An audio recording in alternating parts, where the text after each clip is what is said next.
안녕하세요. 비밀의 떨림 하늘나라의 복음서 마태복음서 14장부터 시작해서 15장까지 오늘 같이 나누고자 합니다. 이 두 장의 제목을 정해봤습니다.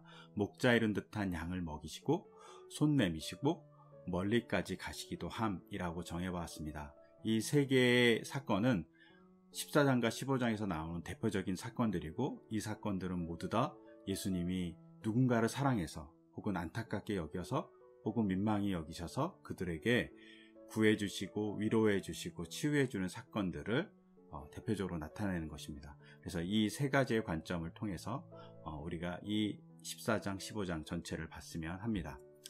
그러면 이제 14장을 먼저 보면 14장 1절에 그 무렵에 분봉왕 헤롯이 예수의 소문을 듣고서 라고 되어 있습니다. 근데 헤롯에 대한 앞에 설명이 뭐라고 되어 있냐면 분봉왕이라고 되어 있어요. 그러니까 헤롯은 분봉왕인 헤롯인 거예요. 이 헤롯이 예수님이 아기 예수님 때 태어났을 때의 헤롯하고 다른 인물입니다. 예수님 때의 헤롯은 아버지 헤롯이에요. 그리고 지금 헤롯은 갈릴리 지방과 그리고 베레아 지방을 다스리고 있는, 지도에서 보시듯이 다스리고 있는 아들 헤롯입니다. 이 사람의 이름은 헤롯 안티파스입니다. 그래서 다른 헤롯이라는 사실을 좀 잘 볼 필요가 있어요. 그리고 지도에서 보시듯이 헤롯이 두 명이나 있어요. 갈릴리와 베레아를 다스리는 헤롯 안티파스가 있고, 예루살렘을 포함한 유대와 사마리아를 다스리고 있는 헤롯 아켈러가 있습니다. 즉 둘은 형제인 거죠. 그리고 그 옆에 빌립 2세도 있어요. 왜냐하면 왜 빌립 2세라고 얘기하냐면 헤롯의 아들에 빌립이 두 명입니다. 그래서 한 명은 헤롯 빌립이라고 그러고 다른 한 명은 헤롯 쉽게 2세라고 그러는 것 같아요. 그래서 헤롯은 여러 명, 그리고 빌립은 두 명이라는 사실을 기억하면서 이 전체적인 14장을 보셔야지만 좀 이해가 됩니다. 근데 이걸 좀 더 자세히 보기 위해서는 복잡하긴 하지만 우리가 헤롯의 족보를 좀 볼 필요가 있어요. 헤롯 가계도를 보시면 맨 위에 헤롯 더 그레이트라는 사람이 있습니다. 이 사람이 헤롯 대왕이에요. 근데 이 사람의 아버지가 헤롯 안티파스 2세라는 사람이에요. 이 사람이 어떤 사람이었냐면 우리가 잘 아는 로마의 황제 카이사르를 도와줘요. 그리고 카이사르를 도와줌으로 인해서 로마에서 시민권을 얻고 그 다음에 유대 행정관으로 와요. 그래서 초대 총독이 되는 거죠. 그리고 총독으로서 이 사람이 자기 아들, 첫째 아들에게는 유대 지역을, 둘째 아들에게는 갈릴리 지역을 이렇게 분봉왕으로 세워요. 그 둘째 아들이 바로 헤롯 그레이트라고 얘기하는 헤롯 대왕이에요. 이 사람이 갈릴리 지역의 총독으로서 47년부터 시작해서 주전 37년까지 총독으로 있다가 37년 이후에 주전 37년 이후부터 시작해서 4년까지 유대 전체, 아까 전에 분봉왕으로 해서 세 군데 나눠져 있었잖아요. 그 세 군데 나눠진 전체를 다스리는 왕이 됩니다. 그리고 주전 4년에 죽어요. 그러니까 이 사람이 주전 4년에 죽었다는 것을 정확하게 나오니까 예수님의 탄생 시기는 아마 우리가 얘기하는 1세기, AD 1세기라고 하는 주 1세기가 아니라 주전 4세기 경에 예수님이 태어나셨다는 것을 좀 알 수 있어요. 그래서 예수님을 죽이려고 시도했던 사람이 아기 예수님을 죽이려고 했던 사람이 헤롯 대왕이라는 사실을 아시면 좋으실 것 같아요. 그리고 이 헤롯 대왕이 나라를 다스리니까 여러 아내들이 되게 많았습니다. 그래갖고 대표적인 아내가 마리암 1세, 그 다음에 그 옆에 말타스, 그 옆에 마리암 2세라 두 번째죠. 이렇게 얘기할 수 있고요. 그 다음에 그 옆에가 클레오파트라입니다. 이 클레오파트라는 이집트의 클레오파트라 아니고요. 동명이인이에요. 그래서 예루살렘의 클레오파트라가 있었습니다. 그리고 자세히 보시면 아시겠지만 마리암 1세 같은 경우는 그 하스모니아, 즉 유대가 로마에 저항해서 독립한 적이 있었거든요. 근데 그 독립했을 때의 공주예요. 그래서 자기의 실권을 장악하기 위해서 이렇게 공주하고 결혼한 거죠. 그리고 말타스는 사마리아인이고, 이렇게 보면 이제 민족적으로 여러 사람과 결혼했다는 것을 알 수 있고요. 그 옆에 보시면 또 도리스라든가 파이드라든가 팔라스, 그 다음에 엘피스 뭐 이런 여자들도 있잖아요. 그리고 알려지지 않은 여자들도 있어요. 그래서 정말 많은 아내가 존재했던 것이고, 그리고 많은 아내에서 많은 아들들이 헤롯 대왕이 낳게 됩니다. 그 헤롯 대왕이 많은 아이들을 낳아서 보시면 왼쪽 첫 번째에 있는 게 헤롯 안티파스입니다. 그리고 이 헤롯 안티파스가 아까 전에 보실 갈릴리 지역과 그 다음에 베레아 지역을 다스렸던 사람입니다. 그리고 그 옆에 이제 헤롯 아켈라오는 유대 땅과 사마리아 지역을 다스렸던 왕이죠. 근데 이제 이 사람은 조금 일찍 내려오게 돼요. 잘 못 다스려서, 너무 악독하게 다스려서 헤롯이 죽은 다음에 주전 4세기부터 시작해서 주 6년까지 한 10년 정도 되겠죠. 10년 정도 되는 기간 동안만 다스려요. 그리고 나서는 로마가 왕정으로서의 어떤 유대 국가를 만드는 것이 아니라 분봉왕으로 다 찢어서 다스리게 하죠. 그래서 헤롯 안티파스는 북쪽에, 그리고 빌립은 북동쪽에, 그리고 헤롯 아켈라오는 유대와 사마리아를 다스리다가 우리가 잘 아는 이제 총독이 와서 다스리는 나라가 되죠. 그래서 우리가 잘 아는 빌라도가 이렇게 그쪽 지역을 통괄하는 것이라고 보시면 좋으실 것 같아요. 그 다음에 그 옆에 또 아들이 헤롯 빌립입니다. 이 헤롯 빌립은 그 헤로디아, 즉 헤롯 안티파스랑 다시 결혼한 헤로디아의 첫 번째 남편이었어요.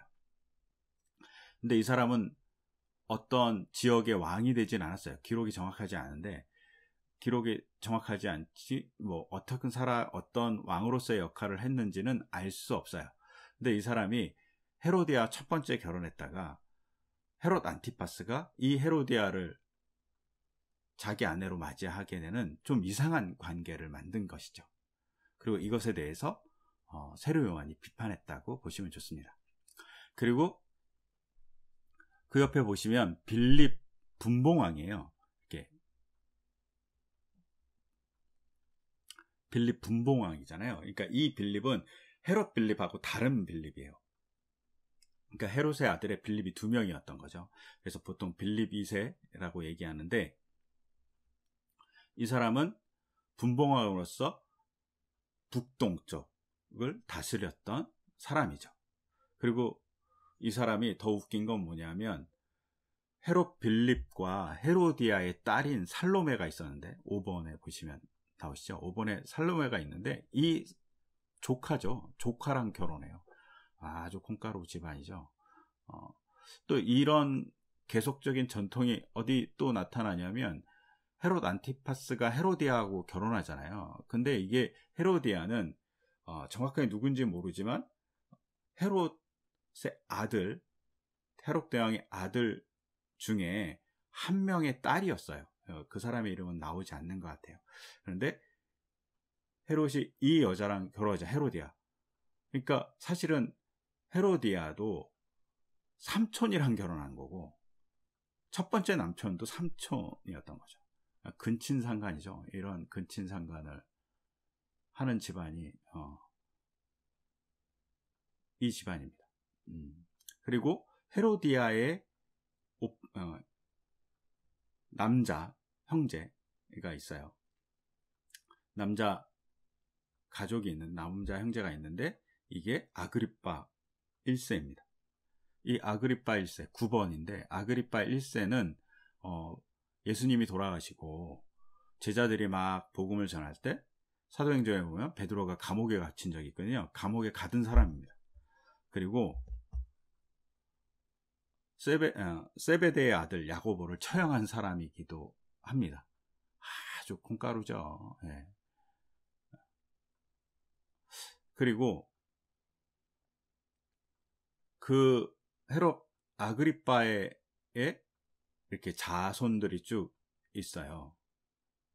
쭉 자손들이 있는데, 보시면 10번에 나오는 버니게, 우리는 버니게라고 보통 성경에는 기록되어 있고, 베레니카라고 하는데, 이 버니게랑 그 다음에 아그리파 1세의 아들이 아그리파 2세거든요. 이렇게 둘이 이렇게 사랑을 나눴다는, 근친상간을 했다는, 오누이끼리 그랬다는 전설이 있어요. 정확한 건 알 수 없어요. 네.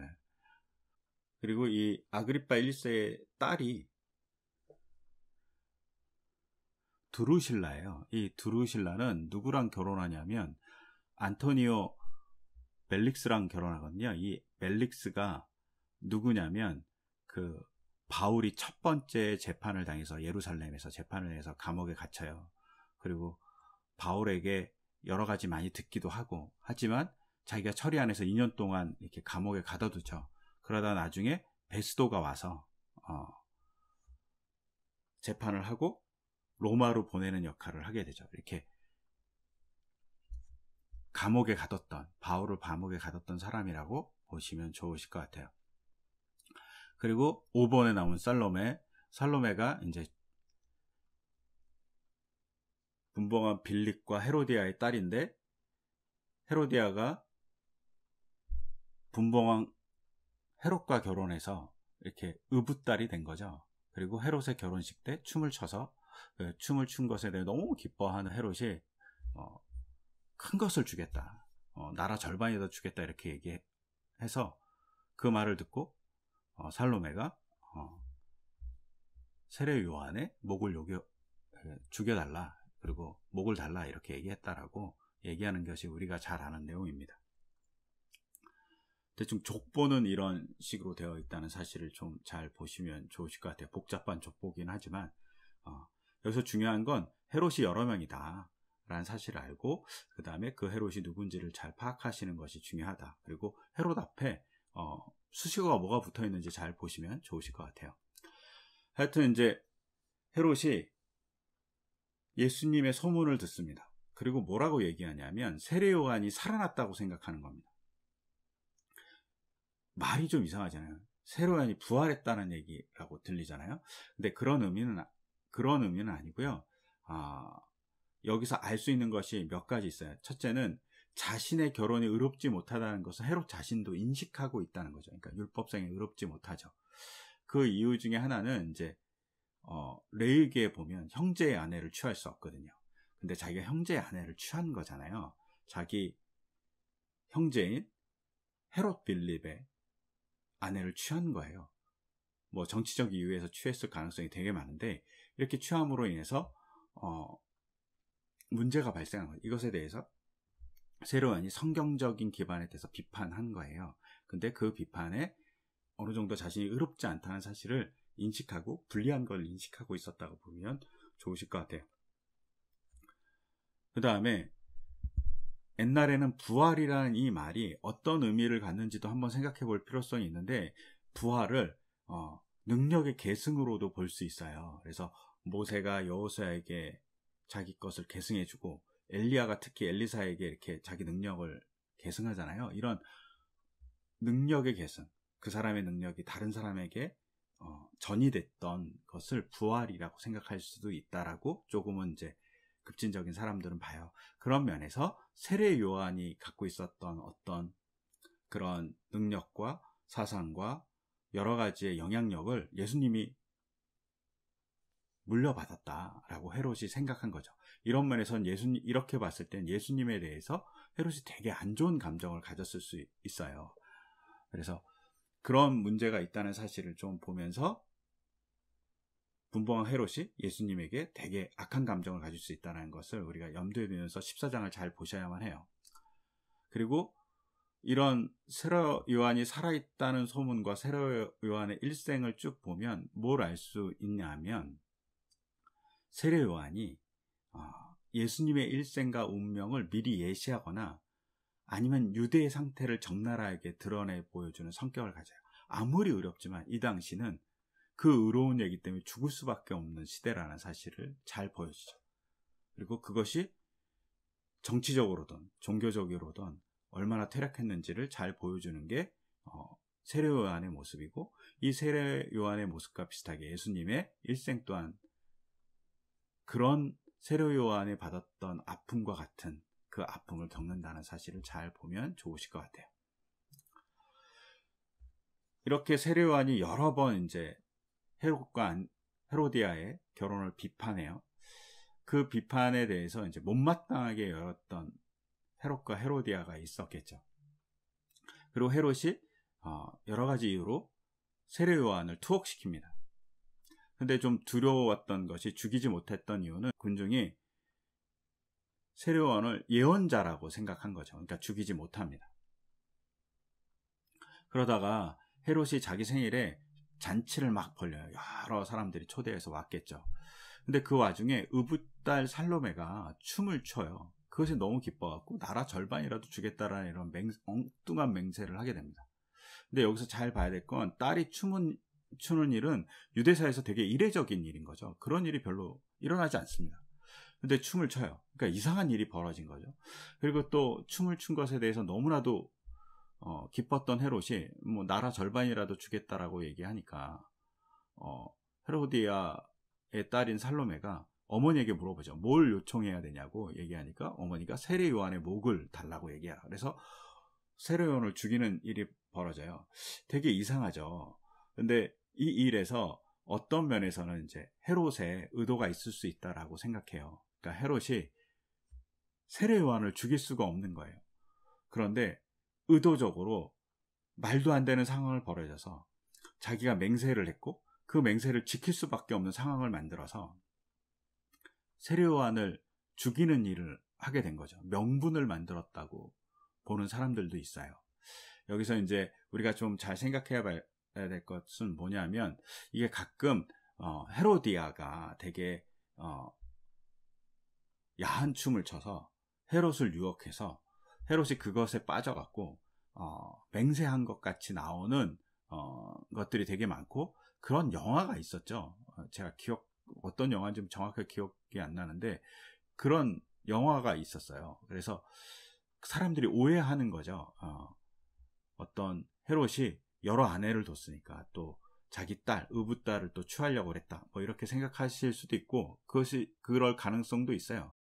그리고 이제 제가 옆에 이렇게 구스타포 모로의 환영이라고 살로메의 춤이라고 얘기하는 이 그림에서도 살로메가 되게 야하게 표현되어 있어요.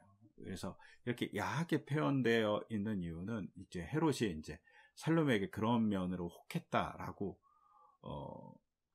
얘기해주고 싶어 하는 것 같아요. 그리고 이제 공중에 떠 있는 세례 요한의 머리거든요. 그래서 세례 요한의 거룩함을 상징하고 피가 막 이렇게 쭉 내린 게 피인데 쭉 내려오잖아요. 이렇게 그래서 목을 베어서 죽였다는 사실을 이렇게 보여주면서 거룩함과 또 그 거룩함을 송상시키는 잘못된 살로메와 뒤에 보이는 이제 헤롯 뭐 이런 관계들을 잘 보여주는 거 아닐까 해서 이렇게 구스타프 모로의 살로메의 춤을 이렇게 옆에 같이 붙여놨습니다. 이것을 참고하면서 보시면 좋으실 것 같아요. 하지만 전체적인 구도에서 보면 되게 의아스러운 일이고 이 의아스러운 일은 어쩌면 되게 의도된 일일 수 있다라고 생각하는 학자들도 꽤 있어요. 되게 악한 거죠. 헤롯이 세례 요한을 죽일 명분을 쌓은 겁니다. 그래서 헤롯이 명분을 쌓고 세례 요한을 죽입니다. 근데 그냥 죽이지 않고 목을 베서 죽여요. 근데 이게 유대인에게 있어서는 잘 일어나지 않는 일이에요. 유대인들은 사형을 하더라도 시체를 손상시키지 않아요. 즉 손상시켰어요. 근데 헤로디아가 목을 베달라고 얘기하잖아요. 그러니까 목을 베달라고 얘기하는 헤로디아의 요구, 그러니까 살로메를 통한 요구는 사실은 대단히 부정한 죽음이에요. 육체의 손상을 입으면 부정하다고 생각했거든요. 유대인들은. 그러니까 세례 요한의 죽음을 되게 부정한 죽음으로 만들어서 모욕하고 있는 장면이 벌어져요. 이게 되게 큰 충격인 거죠. 의로운 사람이 의롭게 죽지 못하고 되게 모욕적인 죽음을 당한 거예요. 이것을 통해서 어떤 면에서는 헤롯은 세례 요한을 모욕주고 있고 어떤 면에서는 세례 요한이 이렇게 모욕받아서 죽은 것에 대해서 의롭지 않다 라고 어떤 가짜 뉴스를 만들거나 아니면 정치적인 어떤 수단을 사용해서 만든 거예요. 근데 이 소문을 이제 제자들이 이 이야기를 예수님에게 전해줍니다. 이 얘기를 듣고 예수님이 거기서 떠나서 외딴 곳으로 갔다라고 해요. 근데 세례요한이 어디서 죽었냐면 마켈루스라는 곳에서 죽었을 가능성이 되게 많아요. 마켈루스라는 곳은 어디냐면 베레아의 거의 사해의 동쪽에 있어요. 아주 끝에 있죠. 그러니까 아주 먼 곳에서, 갈릴리 지방과 마켈루스 지역은 되게 먼 곳이에요. 여기는 요새같이 생겨갖고 이렇게 산에다가 지금 이제 발견된, 지금은 요르단인데 요르단에 있는 것이에요. 이렇게 보시면 이렇게 산 정상 위에 이렇게 요새를 만들었죠. 그리고 밑에 보시면 가상도가 있잖아요. 이렇게 성을 만들어서 거기서 헤롯 안티바스가 유했던 것으로 보여요. 그런데 이곳에서 아마도 세례요한이 죽었고 세례요한의 시체를 챙겨서 장례를 세례요한의 제자들이 치렀겠죠. 그리고 그것을 소식을 전해주기 위해서 예수님에게 갔다는 거예요. 예수님이 그 당시 갈릴리 지역에 있으니까 여기까지 아무래도 걸어가는데 한 3, 4일, 길게는 일주일 정도 걸릴 거예요. 그러니까 먼 거리를 간 거죠. 그리고 예수님에게 소식을 전합니다. 그러자 예수님께서 거기서 떠나서 외딴 곳으로 가요. 이게 외딴 곳이라는 게 빈들이거든요. 계속 외딴 곳이라고 나오지만 여기 성경의 14장에 계속 나오는 단어인 빈들과 동일한 단어예요. 외딴 곳으로 가요. 왜 갔냐는 거죠. 첫째는 안티파스, 헤롯 안티파스의 지역에서 빌립의 지역으로 넘어간 것이 아닐까라고 추측하는 사람들이 되게 많아요. 왜냐하면 빌립의 통치 지역에 있으면 위험하잖아요. 그러니까 그것을 벗어났다고 생각할 수 있죠. 특히 이제 헤롯이 의도적으로 세례요한을 죽이는 어떤 정치적인 술수를 썼다면 더욱더 멀리 떠날 필요가 있으니까 멀리 떠납니다. 혹은 복음을 전도하기 위해서 갈릴리 지역을 계속 돌아다니셨기 때문에 일상적인 돌아다니심, 이동, 전도하는 동선을 이렇게 그리셨다고 볼 수도 있어요. 아니면 군중들이 너무 몰려오니까, 사실은 이제 세례요한이 죽은 다음에 군중들이 되게 많이 몰려오거든요.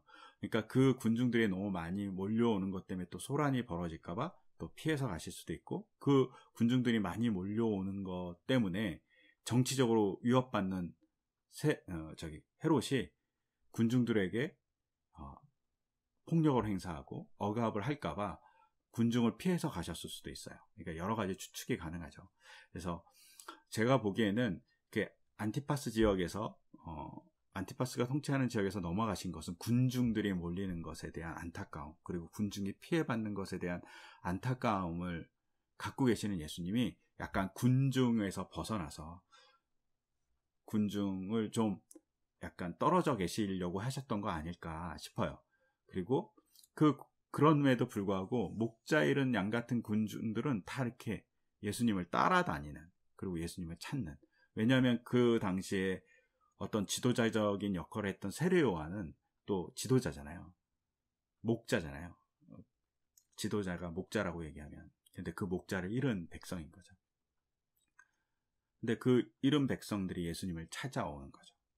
좀 멀리까지 가셨어도. 그래서 예수님을 찾아오는 모습들을 잘 볼 수 있어요. 하여튼 예수님이 이렇게 멀리 떠나십니다. 근데 이제 멀리 떠났다는 사실 안에서 우리가 좀 봐야 될 것은 현대에 지금 이제 이스라엘 성지순례를 가면 오병이어 교회 기념교회가 있어요. 그게 이제 타부가라고, 지금 이제 보이시는 왼쪽 이렇게 타부가라는 지역에 오병이어라고 써 있는 곳이 있잖아요. 중앙의 맨 위에. 그런데 이 지역이 보통 성지순례 가면 이제 예수님이 오병이어를 했다라는 곳으로 생각해요. 근데 만약에 예수님이 좀 외딴 곳으로 갔다라고 얘기한다면 실적으로는 타부가에서 하지 않고 오른쪽에 있는 벳세다에서 했을 가능성이 되게 많아요. 그래서 그 벳세다로 건너가지 않았었을까라고 추측하고, 그 벳세다에는 이제 이렇게 들녘도 많이 있기 때문에 거기서 했었을 가능성이 많아요. 그래서 성지순례를 할 때 이렇게 기념교회들이 있는데 그것들이 정확한 위치는 아니라는 사실을 보면서 참고하면서 보시는 게 되게 좋아요.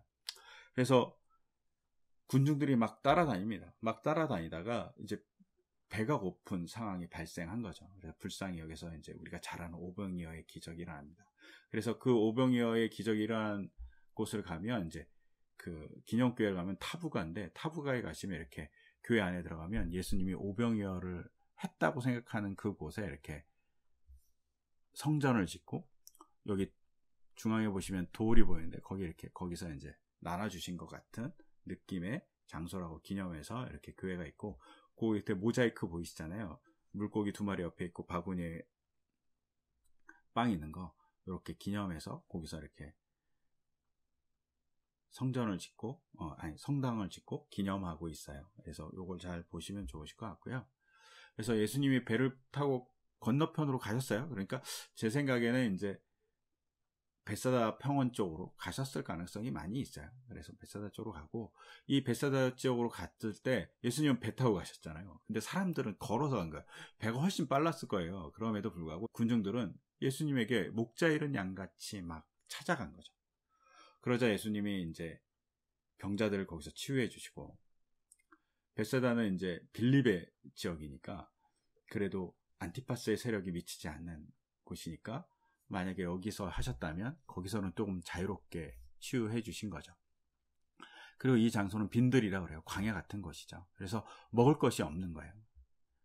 즉 빈들에 있었다는 것은 어떤 공공력이 행사될 수 없는 곳에 계신 거죠.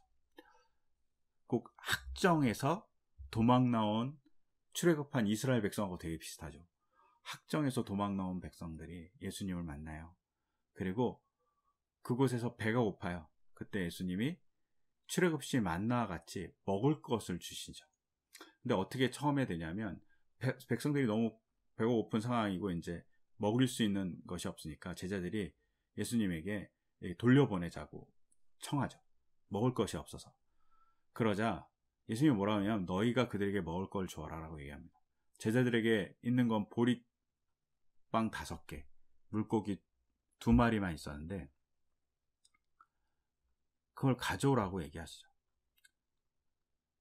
그리고 나서 오병이어를 들고, 그러니까 보리떡 5개와 물고기 2마리를 들고 축복 기도를 하시고 나눠줘요. 이 축복 기도라는 것이 이렇게 무슨 이거를 불어나라 이렇게 기도하는 건 아닌 것 같고요. 이건 그냥 평상시에 식사 기도 같은 겁니다.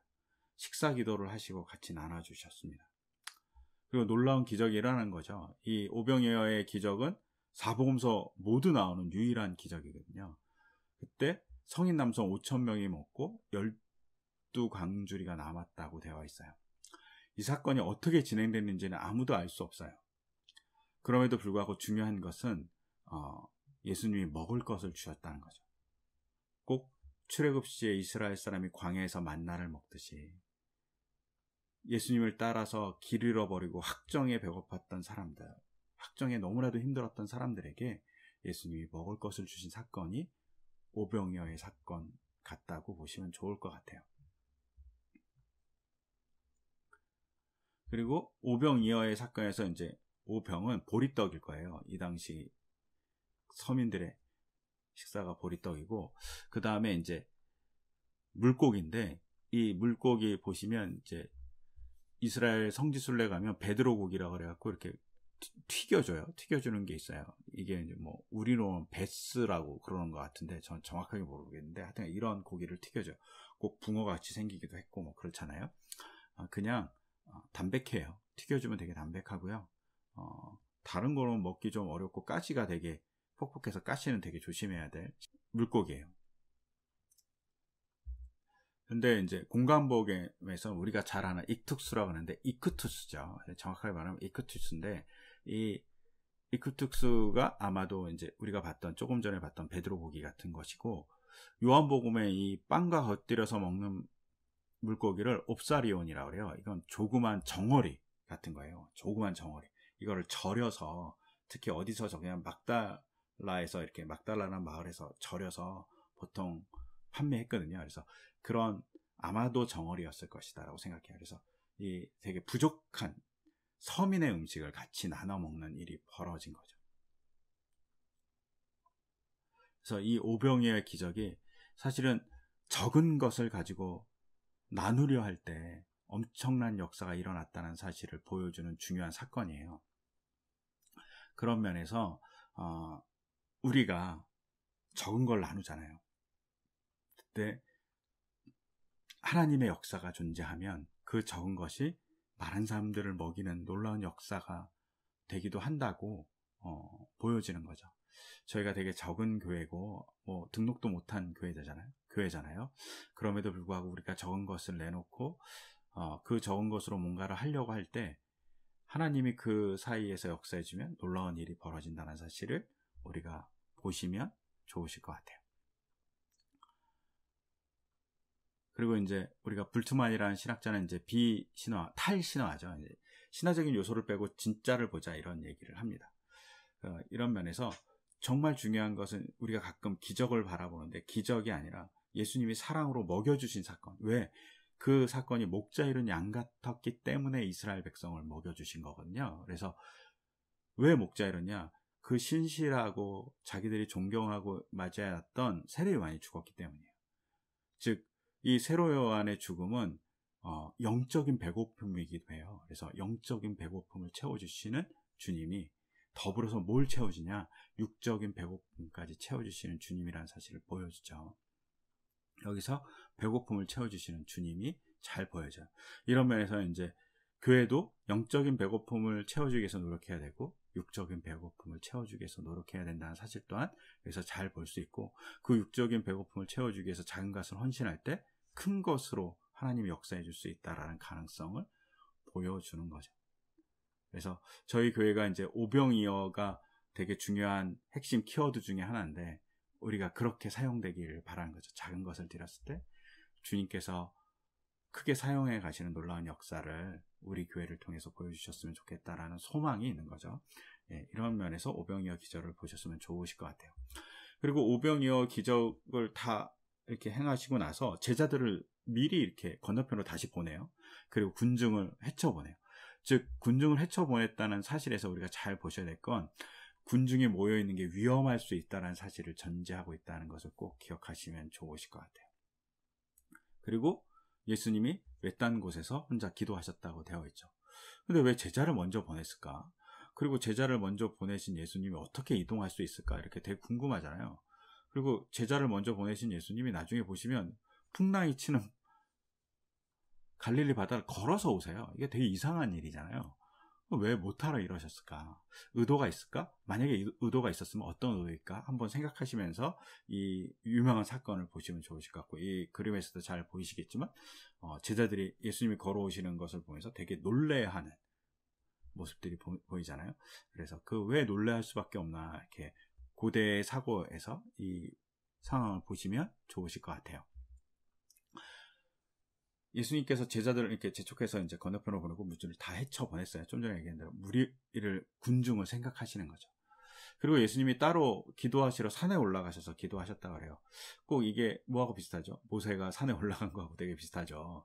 그래서 산에 올라가서 기도하시고 예수님이 내려오시는데, 히브리 사람의 기도 개념은 우리와 같이 무슨 내 소원, 내 부족 이런 것을 얘기하는 것보다는 우선은 자기 마음을 다 쏟아놓는 것을 기도라고 얘기해요.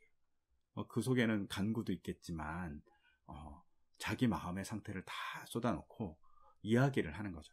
그 다음에 하나님을 심판주로 모시는 것, 그것이 바로 기도라고 생각하는 거죠. 즉 이 속에는 우리가 얘기하는 대화 같은 것이 더 확고하게 존재한다는 사실을 보시면 좋으실 것 같아요. 그리고 제자들은 저녁에 출발했다고 되어 있어요. 저녁에 출발했는데 다음날 새벽 이를 때까지 갈릴리를 못 건너가요. 되게 바람이 많이 불었나 봐요. 이게 이제 지중해에서 불어오는 바람과 그 헬몬산에서 내려오는 찬 공기가 만나갖고 이게 폭풍이 가끔 일어난다고 그러거든요. 그러니까 이 폭풍 때문에 못 건너간 것 같아요. 그래서 건너가지 못하는데 이 상황에서 예수님께서 무리를 걸어서 풍랑 속에 있는 제자들에게 가시고 있어요. 제자들이 예수님을 유령으로 착각합니다. 이때 유령은 그냥 단순하게 그냥 우리가 생각하는 귀신 이런 거 아니고요. 이때 유령은 바다의 악령이라고 생각했을 가능성이 더 많아요. 고대 사람들은 바다는 악령의 집이라고 생각했어요. 그러니까 갈릴리 바다가 언제나 먹을 것을 주는 곳이고 또 지중해가 좋은 곳이기도 하지만 바다가 악한 것이라고 생각했어요. 그리고 그 바다의 그 악함은 왜 악하다고 생각했냐면 고대 사람들은 홍수가 일어나잖아요. 그럼 모든 것이 다 사라지고 박살나잖아요. 근데 그 홍수를 일으키는 그 존재 자체가 되게 악한 거라고 생각했고, 그 악한 것이 이제 홍수가 일어나는 게 물이니까 물 자체가 악할 수 있다고 생각하는 거죠. 그러니까 물을 지배하는 것이 중요하다고 생각하는데 물을 지배하는 건 바람이에요. 그래서 출애굽하거나 아니면 요단강을 건넜을 때 그 가르는 사건이 놀라운 사건이에요. 바다를 가르는 것은 악한 것을 지배하는 거예요. 제일 악한 영이 바다에 있다고 생각했기 때문에, 악령의 집이니까. 그래서 그 바다가 막 출렁출렁 하잖아요. 파도를 치잖아요. 근데 그 파도 치는 게 우리가 잘 아듯이 바람과 기후의 영향인데, 이 사람들은 뭐라고 생각하냐면 바다 밑에 악한 영이 있어서 그걸 흔든다고 생각한 거예요. 그 대표적인 것이 리오야단 아니면 라합 같은 괴물이, 상상 속의 괴물이 바닷속에 있다고 생각한 거죠.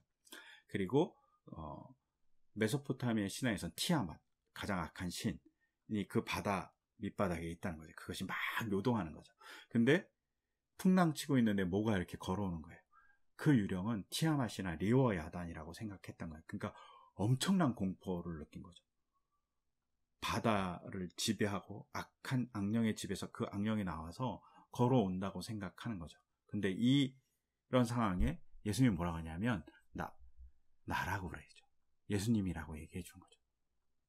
놀라하는 거죠. 근데 예수님이 그 풍랑을 치고 있는 바다를 걸어와요. 이것은 단순히 그냥 무리를 걷는 기적이 아니라 그 바다, 악한 영이 지배하는 바다를 발로 밟아서 이기신 거예요. 승리의 이야기를 하고 있는 거죠. 여기서 중요하죠. 왜냐하면 헤롯이 강력한 힘으로 압박을 하고 핍박을 하고 있어요. 심지어 세례 요한도 죽였어요. 근데 예수님이 바다를 건너오면서 뭘 얘기하냐면 악령보다 강한 예수님을 얘기하는 거죠. 가장 악령보다 강한. 놀라워하는 거죠. 그러니까 예수님이 이렇게 걸어오니까 또 웃긴 상황이 하나 발생하죠. 베드로도 자신도 걷게 해달라는 거죠. 그러자 예수님이 베드로에게 걷게 하시죠. 베드로가 걸어요. 그러다 거센 바람에 딱 보면서 이제 풍랑이 치는 걸 봤겠죠. 그러면서 그 거센 바람이 단순히 바람이 불어서 무서운 게 아니라, 제가 바다가 출렁인 거 악령이라고 얘기했잖아요. 악령이 막 움직여서. 그러니까 그런 신적 존재에 대한 두려움, 공포, 염려, 이런 것들이 그를 지배하니까 빠져버리죠. 믿음이 사라지니까.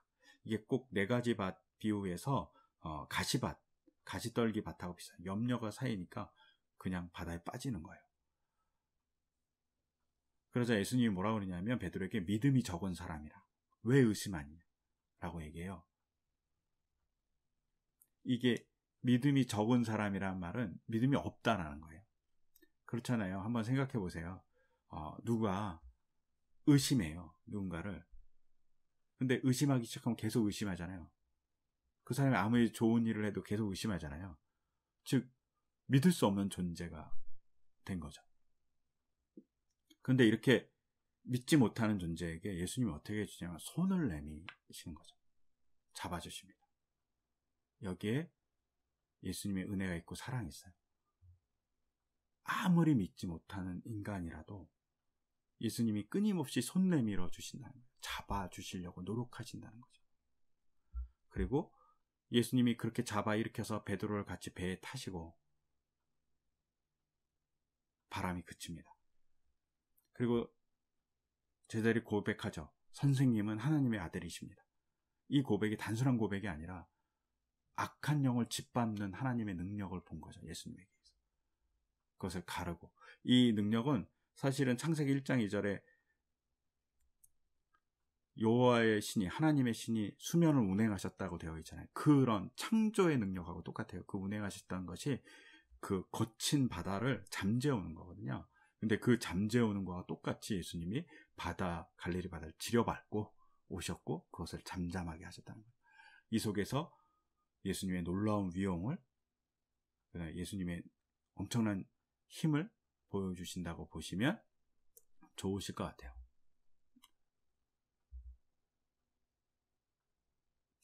이렇게 이제 제자들이 놀라운 경험을 하게 되죠.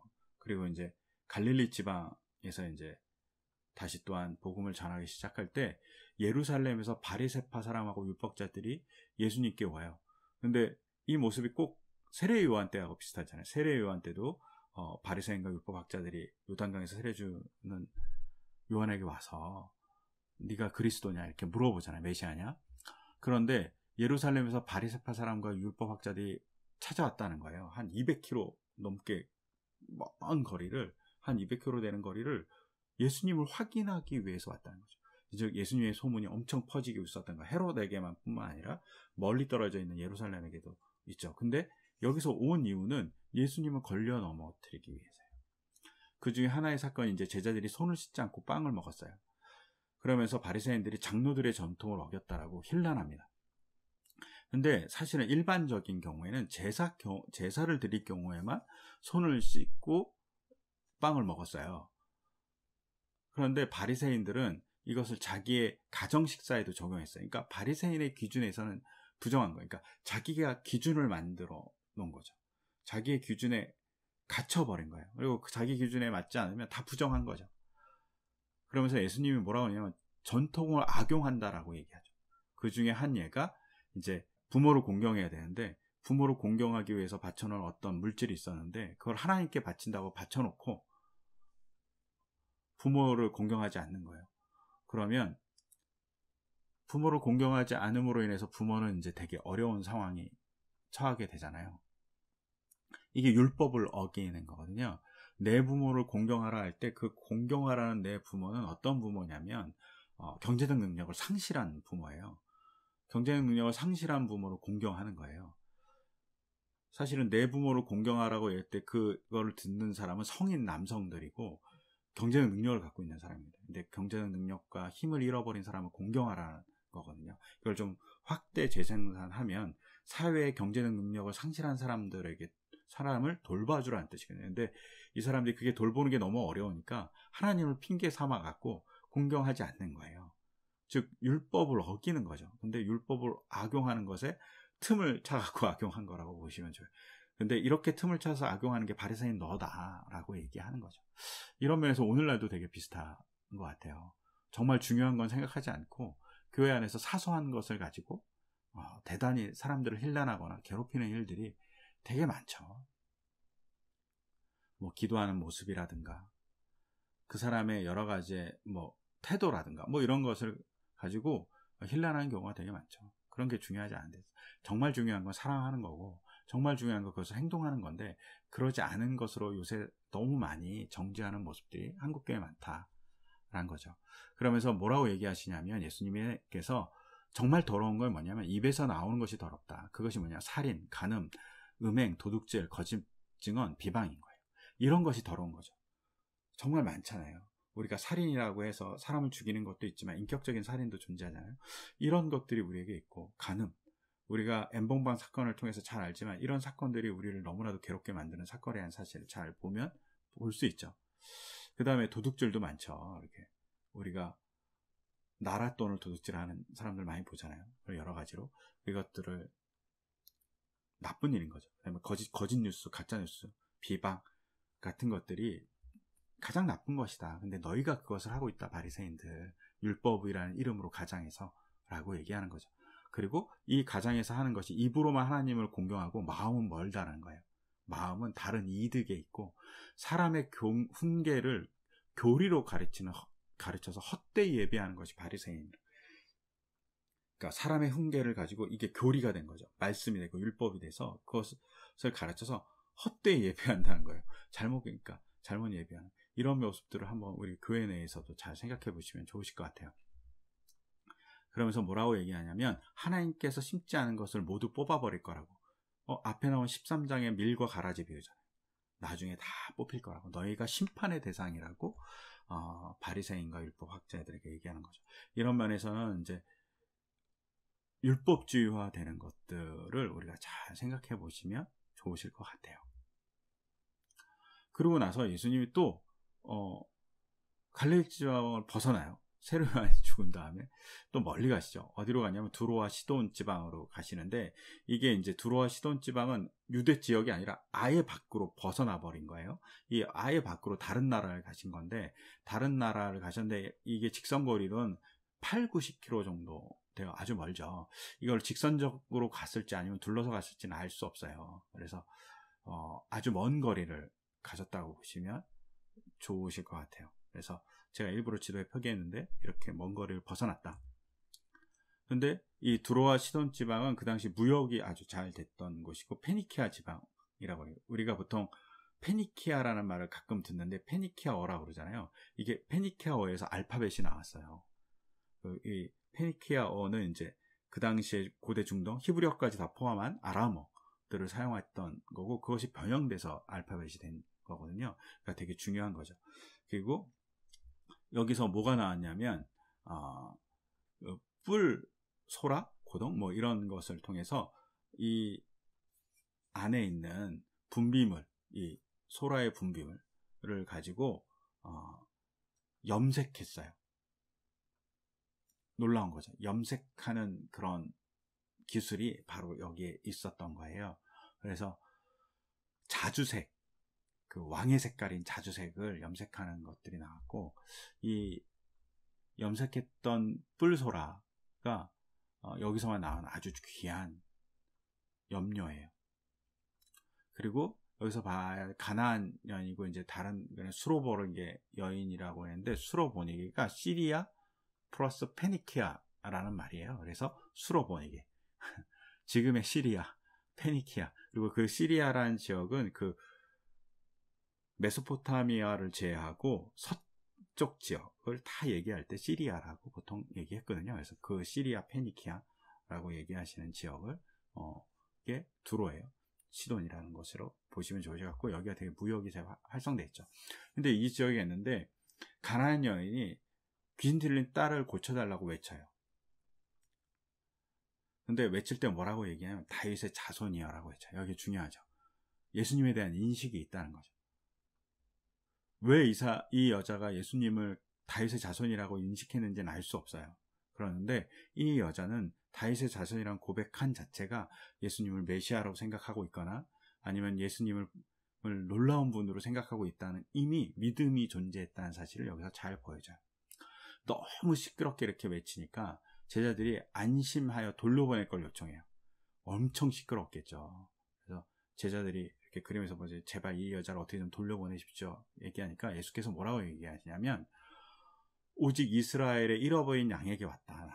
그러니까 여인의 청을 들어줄 말이 없다. 그러니까 여인이 계속 간청하죠. 계속 간청하니까 예수님이 뭐라고 그러냐면, 자녀들의 빵을 집어서 개들에게 던져주는 게 옳지 않다. 즉 자기는 이스라엘 사람들에게만 치유를 해줄 것이다 라고 얘기해요. 왜 그러면 두로와 시돈 지방에 가셨는지 알 수가 없죠. 그러자 여인이 개들도 주인의 상에서 떨어진 부스러기를 얻어먹습니다 라고 얘기해요. 이 개는 애완동물인 개예요. 헬라어 자체는. 그 정도로 자기를 개 취급하는 거죠. 되게 안 좋게 취급하는 거죠. 그때 예수님이 뭐라고 얘기하면, 네 믿음이 크도다. 여기서 누구랑 비교되죠? 베드로랑 비교되죠. 베드로랑 비교되는데, 여인의 그 큰 믿음을 보면서 칭찬하면서 딸이 이렇게 치유되죠. 이렇게 오른쪽 밑에 그림을 보면 딸의 입에서 막 귀신이 나가잖아요. 이렇게 치유되는 사건이 벌어지는 일이 벌어져요. 예수님이 여기서 보여주고 싶은 것은, 아니면 마태복음 기자가 보여주고 싶은 것은, 제자들이 믿음 없음과 율법학자들의 그런 율법주의에 빠져서 예수님을 제대로 보지 못하는 이 상황과 이방인들은 제대로 보고 있다는 거예요. 비교하는 거죠. 그래서 유대인 독자들이 있다면 유대인 독자들에게 얘기해 주는 거죠. 잘 봐라. 너희들의 상태가 이렇다. 라는 것을 간접적으로 약간은 비난하는 거예요. 아니면 경계하고 있는 거예요. 간접적으로. 그리고 유대인들에게 회개를 요청하는 장면일 수도 있어요. 읽는 독자들에게는. 그리고 우리들도 봐야 되죠. 우리가 정말 예수님을 잘 믿고 있는지 잘 볼 필요가 있다라는 사실을 이 본문에서 보시면 좋으실 것 같고요. 예수님이 왜 두로와 시돈 지방으로 가셨는지는 잘 모르겠어요. 분명 가셔서 복음을 전했겠죠.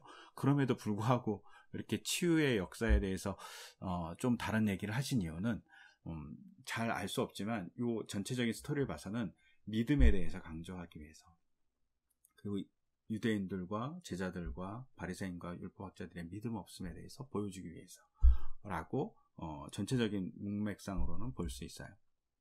그러고 나서 예수님이 다시 돌아옵니다. 갈릴리로 돌아오셔서 또다시 뭘 해주시냐면 봉자를 고쳐주시고 산에서 가르치십니다. 근데 무리가 사흘 동안 같이 있었다고 해요. 엄청 오래 같이 있었던 거죠. 사흘 동안, 3일 동안 이렇게 같이 있었던 거죠. 근데 굶주린 채로 돌려보낼 수가 없는 거예요. 즉 영적인 배고픔을 채워주셨는데 육적인 배고픔을 채워주시고 싶어 하시는 거죠. 그러니까 제자들이 빈들인데 무슨 수로 빵을 구합니까? 이렇게 또 반문하죠. 여기에 믿음 없음이 가나안 여인의 모습하고 너무 또 다시 대조되게 보이잖아요. 그럼 간구했어야 되죠. 예수님에게 먹여달라고 간구해야 됐었는데 이런 간구하지 않아요. 그래서 예수님이 또 너희에게 빵이 몇 개 있냐 이렇게 물어보니까 제자들이 7개의 빵과 작은 물고기가 있다고 얘기하죠. 이때는 또 예수님이 감사 기도를 합니다. 이때 조금 다르죠. 이것도 마찬가지로 식사 기도하죠. 그때 성인 남서 4,000명을 먹이시고 7광주리가 남았다고 얘기해요. 즉 15장에서는 가나안 여인의 믿음의 상황을 통해서 우리가 봐야 되는 거죠. 가나안 여인을 중심을 두면 바리새인과 율법학자의 믿음 없음이, 그 다음에 율법주의에 빠져서 예수님을 제대로 알아보지 못함이 보이고, 그 다음에 뒤에서는 예수님에게 간청하지 않는 제자들이 보여요. 4,000명을 먹일 수 있음에도 불구하고, 또 14장에서 오병이어의 사건에서 5,000명을 먹인 사건이 있음에도 예수님이 바다를 밟아서 악을 짓밟는 모습을 보여줬음에도 불구하고 예수님에 대한 인식을 하지 못하는 제자들의 모습이 보여요. 그런데 그와 대조되게 가나안 여인은 예수님에 대해서 인식하고 있다는 거죠. 유대인들에게 경계하고 있는 거죠. 그리고 이 모습은 어쩌면 지금의 현대의 기독교인에게 경계하고 있는 거죠. 우리가 정말 잘 인식하고 있는지, 정말 예수님의 능력을 의지하고 살고 있는지 한번 생각해 봐야 되는 거죠. 혹은 예수님의 능력을 오해하고 있는 건 아닌지 잘 볼 필요가 있죠. 혹은 우리가 율법주의에 빠져서 예수님을 제대로 바라보고 있지 못한지 잘 봐야 된다고 15장은 얘기하고 있습니다. 그래서 예수님이 멀리까지 가셔서 보여주고 싶었던 것은 유대인의 잃어버린 양들이 제발 돌아오라고 얘기하는 간곡한 모습이 이렇게 멀리까지 가서 기적을 행하고 전해주고 여인의 모습을 보여준 의미일 수도 있습니다. 그리고 이런 의미를 오늘도 잘 새겨야 되죠. 더불어서 오늘날도 굶주리고 있는 백성들이 많이 있습니다. 제가 일부러 사진을 하나 넣어놨는데 굶주리고 있는 채 있는 백성들을 보시면서 우리에게도 이렇게 얘기하실 수 있어요. 너희에게 빵이 몇 개 있느냐? 하나님 저에게 빵이 7개, 물고기 2마리 조금 있습니다 라고 얘기했을 때 그것을 우리가 내놨을 때 놀라운 역사로 가난함, 아니면 영적인 궁핍함, 육적인 궁핍함을 치유하는 놀라운 역사가 일어날 거라고 생각해요. 특히 코로나, 또 경제적인 위기, 수해 뭐 이런 것 사이에서 우리가 조금 내놨을 때 그것을 통해서 하나님의 놀라운 역사가 있을 거라고 기대하고 소망해 봅니다. 이런 하나님의 놀라운 역사의 통로가 우리 교회 또 한국교회가 되길 간절히 소망합니다. 예, 감사합니다.